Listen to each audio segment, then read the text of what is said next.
दोस्तों, हमारे YouTube channel पर आपका स्वागत है। जैसे हम सब जानते हैं, 2024 के जनरल इलेक्शंस की हवा पूरे देश में चल रही है। इसके 3 फेजेस हो चुके हैं और ये 3 फेजेस जो हुए, इसके 3 चरण जो हुए हैं, उससे मोटे तौर पे लोगों का अंदाज है कि जो शासक बीजेपी पार्टी है, उसका पलड़ा इसमें कमज़ोर रहा है और लग रहा है कि इंडिया अलायंस का गठबंधन का जो है, वो इसमें पहले से काफ़ी मजबूत हो रहा है। तो ये तो खैर लोगों के अनुमान पर है, किस प्रकार की वोटिंग हुई, लोग किस प्रकार की बातें कर रहे हैं। पर इतनी बात निश्चित है कि मोदी ने जो नारा लगाया था, इस बार 400 पार, वो तो कहीं दूर-दूर तक दिखाई नहीं दे सकता। और 400 पार का तो छोड़िए, लोगों का तो यहाँ ये भी कहना है कि ये कितने ले आए पाएंगे और ये सत्ता पे नहीं आएंगे, इस प्रकार की बात होना शुरू हो गई है कि इस चुनाव के दौरान एक तरफ से तो जुमले फेंके गए, व्यवस्था है उसमें काफ़ी सुधार हुआ है, 8-80 करोड़ लोगों को फ्री राशन मिला है, इतने करोड़ लोगों के बैंक अकाउंट खोले गए हैं, इतने करोड़ लोगों को गैस कनेक्शन दिया गया है और इतने किलोमीटर रोड, नए एयरपोर्ट बने हैं। ये एक तरफ से बात आई। दूसरी तरफ से लोगों का जो अनुभव हुआ है वो ये है कि बैंक के खाते तो खोले गए और उनमें पैसा नहीं है, गैस के कनेक्शन तो दिए गए और गैस खरीदने के लिए पैसा नहीं है और 80 करोड़ लोगों को अगर सरकारी राशन पर जीना पड़ रहा है, तो उसका मतलब ये है कि ये लोग गरीबी की रेखा के काफ़ी नीचे चले गए हैं, जो अपना अनाज खुद खरीद नहीं सकते। तो ये सब परिस्थितियों में ये बात निश्चित हो रही है कि जो भाजपा और खैर एनडीए तो खैर नाम के लिए है, भाजपा की हालत अभी खस्ता होती जा रही है और उसके विरोध में जो इंडिया अलायंस है, उन्होंने लोगों के वास्तविक मुद्दों को सामने रखा। जैसे बेरोजगारी है, बढ़ती हुई गरीबी है, बढ़ती हुई महंगाई है, महिलाओं पर होने वाले अत्याचार हैं, आदिवासियों की खराब परिस्थिति है और जो नौकरियों का गायब हो जाना, ये सब चीज़ें उसमें आती हैं। अब इसके कारण पिछले 3 चरणों में जो बात हुई है, उसमें निश्चित रूप से इंडिया अलायंस का जो प्रभुत्व है, जो दबदबा है, वो पहले तो खैर अंडरडॉग के रूप में चालू हुए। अभी उनका चुनाव में परफॉर्मेंस, चुनाव में उनकी जो प्रक्रिया है, वो पहले से मजबूत होती हुई दिख रही है और दूसरी तरफ से इंडिया अलायंस ने सही मुद्दों को उठाया। उन्होंने कहा कि भाई जो भावनात्मक मुद्दे उठाए जा रहे हैं, उनको छोड़कर हम जनता के वास्तविक मुद्दों पर बात करेंगे और इससे अभी जो जैसे चुनाव आगे चलता जा रहा है, तो भाजपा की जो फ्रस्ट्रेशन है, उनकी जो हताशा है, वो मोदी जी और उनके जो बाकी नेता हैं, उनके प्रोपेगेंडा में दिखाई दे रही है।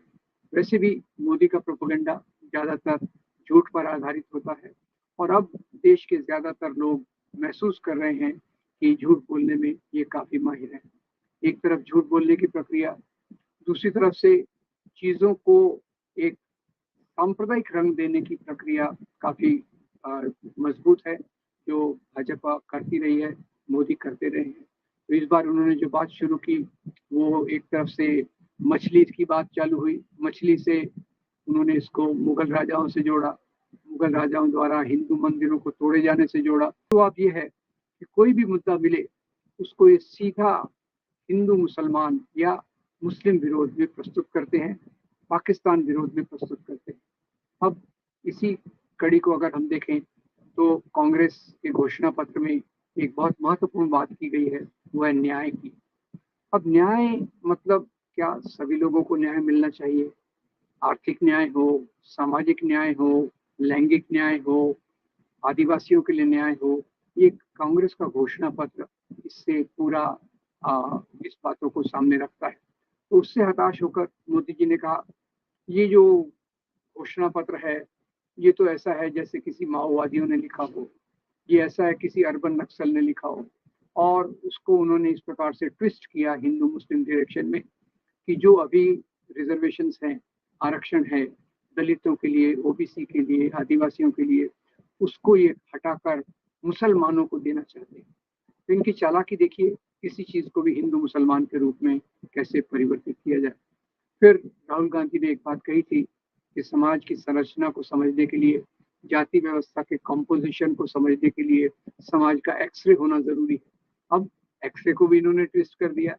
उन्होंने कहा कि भाई कांग्रेस की सरकार जब आएगी तो ये आपके घर में एक्सरे मशीन लाएगी, आपके बाजरे के डब्बे में एक्सरे लगाएगी और आपके छुपा हुआ धन दौलत लेकर ये मुसलमानों को दे देगी। और तो और यहाँ तक कहा गया कि ये मंगलसूत्र जो आप पहनती हैं, ये मंगलसूत्र भी लेकर मुसलमानों को दे दिया जाएगा। तो इससे खैर इसका बहुत अच्छा जवाब प्रियंका गांधी ने दिया। प्रियंका गांधी ने कहा कांग्रेस की सरकार तो इतने साल तक रही, पहले 50-55 साल तक रही और उसने कभी किसी की संपत्ति को लिया नहीं। और उन्होंने भावनात्मक रूप में ये भी कहा कि मेरी माँ और दादी दोनों का मंगलसूत्र देश पे कुर्बान हुआ है। इसी के साथ साथ जो कब मोदी जी इस बीच में भैंस को भी ले आए। अब खैर जब हताशा हो तो व्यक्ति कुछ भी करने को तैयार रहता है। भैंसे भी कही, आपके अगर 2 भैंसे हैं तो एक भैंस सरकार ले जाएगी, आपके पास अगर 4 रूम का एक फ्लैट है तो उसके 2 रूम सरकार ले लेगी। ये सब ऊटपटांग बातें जो पूरी तौर से अविश्वसनीय हैं उनको रखा गया। पर देश में जो हालात है वो ये बता रहे हैं कि अभी भले ही गोदी मीडिया का बड़ा भाग इन बातों को नहीं सीरियसली लेता, पर आम जनता में जो हताशा है, निराशा है, उनकी जो तकलीफें हैं वो काफ़ी सामने आ रही हैं। जहाँ तक गरीबी का सवाल है, हमारा संविधान कहता है अमीर और गरीब के बीच की खाई को पाटना चाहिए। उसके उलट अभी ऑक्सफैम की एक रिपोर्ट आई है, सर्वाइवल ऑफ द रिचेस्ट। तो ये बताती है कि देश की 40% संपत्ति देश के केवल 1% लोगों के पास है और देश के नीचे के 40% लोगों के पास केवल 3% संपत्ति है। और इसी बीच में जो गरीबी बढ़ी है वो हम सबको देखने को मिल रही है कि 80 करोड़ लोगों को सरकारी राशन पर जीना पड़ रहा है। वो खुद के लिए अनाज नहीं खरीद सकते तो बाकी चीज़ों का इंतजाम कैसे करेंगे? शिक्षा का, स्वास्थ्य का, घर की बाकी ज़रूरतों का ख्याल कैसे होगा? तो जो 400 पार के नारे से बात चालू हुई थी, अभी वो नारा नहीं दिया जा रहा। अभी तो उलट ऐसा लग रहा है, राहुल गांधी ऐसा दावा कर रहे हैं कि 4 जून को उनकी सरकार बनेगी।